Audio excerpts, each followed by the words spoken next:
Hello guys, welcome to our channel.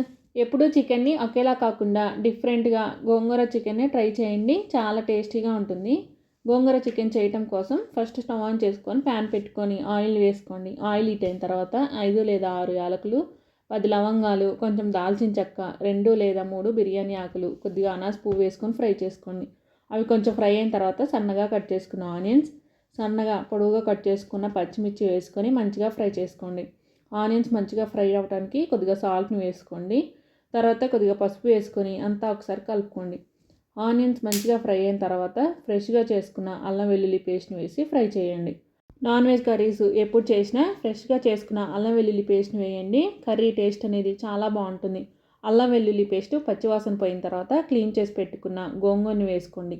ఇప్పుడు మూత పెట్టుకొని గోంగూరని మంచిగా మగ్గించుకోండి. గోంగూర పూర్తిగా మగ్గి ఆయిల్ పైకి తేలిన తర్వాత క్లీన్ చేసుకున్న చికెన్ని వేసుకోండి. ఇక్కడ నేను 2 కేజీల వరకు చికెన్ని తీసుకున్నాను. 2 కేజీల చికెన్కి 4 కట్టల వరకు గోంగూర అయితే పర్ఫెక్ట్గా సరిపోతుంది. ఇప్పుడు క్లీన్ చేసుకున్న చికెన్ని వేసుకొని ఇప్పుడు అంతా కలిసేలా ఒకసారి కలుపుకోండి. మీరు కావాలనుకుంటే గోంగూరని ఇలా డైరెక్ట్గా వేసుకోకుండా గోంగూరని ఫ్రై చేసుకొని పేస్ట్లా చేసుకొని కూడా వేసుకోవచ్చు. ఇప్పుడు గోంగూర వేసిన తర్వాత అంతా ఒకసారి కలుపుకొని మూత పెట్టుకొని బాగా ఉడికించుకోండి. చికెన్లో వాటర్ రిలీజ్ అవుతాయి కదా, సో ఆ వాటర్తోనే చికెన్ అనేది మంచిగా ఉడికిపోవాలి.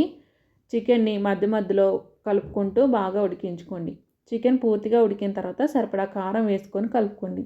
అలాగే ఈ టైంలోనే సాల్ట్ సరిపోకపోతే కొద్దిగా సాల్ట్ కూడా యాడ్ చేసుకోండి.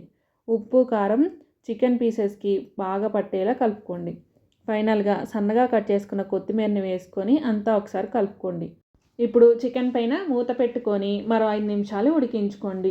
లాస్ట్లో మీకు కావాలనుకుంటే ధనియాల పొడి, గరం మసాలాను వేసుకోండి. ఇక్కడ నేనైతే ఏమీ వేయటం లేదు. మసాలాలు ఏమీ లేకుండానే గోంగూర చికెన్ని ఈ ప్రాసెస్లో చేయండి. చాలా టేస్టీగా ఉంటుంది. తర్వాత మీకు గ్రేవీ కావాలనుకుంటే కొద్దిగా వాటర్ని యాడ్ చేసుకొని మరో 5 నిమిషాలు ఉడికించుకోండి. మీకు గ్రేవీ సరిపోకపోతే కొద్దిగా వాటర్ని యాడ్ చేసుకొని మరో 5 నిమిషాలు ఉడికించుకోండి. చికెన్కి గోంగూర బాగా పట్టి చికెన్ టేస్ట్ అనేది చాలా బాగుంటుంది. అలాగే చికెన్ కర్రీ మంచి గ్రేవీగా ఉంటుంది. చికెన్ ఉడికిందో లేదో తెలియాలంటే చికెన్ పీస్ని తీసుకొని చేతితో నలపండి. ఇక్కడ నేను చూపించిన చికెన్ పీస్ అయితే మంచిగా ఉడికిపోయింది. మీకు ఒకవేళ చికెన్ ఉడకకపోతే మరో 5 నిమిషాలు ఉడికించుకొని తీసేయండి. ఎంతో టేస్టీ గోంగూర చికెన్ కర్రీ రెడీ అవుతుంది. ఈ రెసిపీని మీరు ట్రై చేయండి. ఈ వీడియో నచ్చితే లైక్ చేయండి, షేర్ చేయండి, సబ్స్క్రైబ్ చేసుకోండి. బాయ్.